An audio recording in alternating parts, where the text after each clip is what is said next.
భోగాపురం అంతర్జాతీయ విమానాశ్రయం ప్రారంభంపై కేంద్ర పౌర విమానయాన శాఖ మంత్రి రామ్మోహన్ నాయుడు తాజా ప్రకటన చేశారు.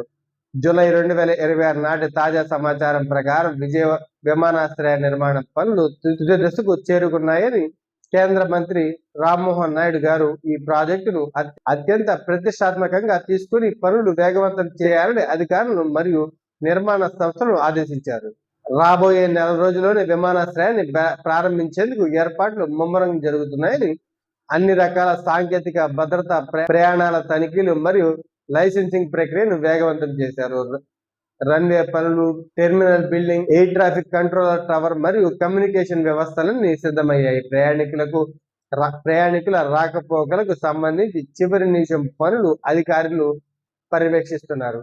విమానాశ్రయానికి చేరుకోవడానికి అవసరమైన రహదారులను సంధానం ఎప్పటికే పూర్తి కావచ్చని, రవాణా సౌకర్యాలకు అందుబాటులోకి తెచ్చేందుకు ఆంధ్రప్రదేశ్ ప్రభుత్వం మరియు కేంద్రం సమన్వయంతో పనిచేస్తున్నాయి. గ్రీన్ ఫీల్డ్ ఎయిర్పోర్ట్ గా నిర్మించిన ఈ కేంద్ర అత్యాధునిక సాంకేతికతతో, అత్యాధునిక సౌకర్యాలతో అందుబాటులోకి రానుంది.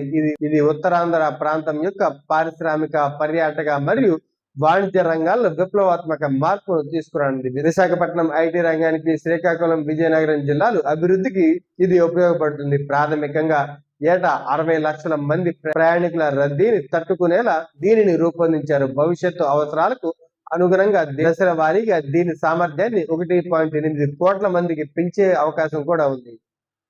భోగాపురం విమానాశ్రయం కేవలం ప్రయాణాలకే పరిమితం కాకుండా అంతర్జాతీయ స్థాయిలో లాజిస్టిక్ హబ్ గా మార్చాలనేది కేంద్ర మంత్రి లక్ష్యంగా పెట్టుకున్నారు. దీని ప్రారంభం ద్వారా ఆంధ్రప్రదేశ్ ను దక్షిణాది రాష్ట్రాల్లో విమానయాన రంగాల్లో ప్రధాన కేంద్రంగా తీర్చిదిద్దాలన్నది ఆయన భావన.